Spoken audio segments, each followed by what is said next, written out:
అమ్మా భవానీ లోకాల నేలే ఓంకార రూపమమ్మా, తల్లి నీ మహిమల్ని చూపవమ్మా.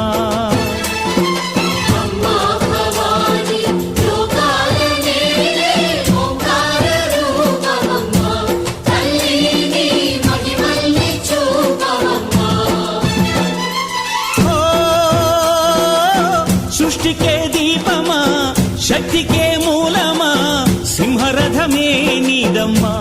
అమ్మ దుర్గమ్మ భక్తులను దీవించుమా.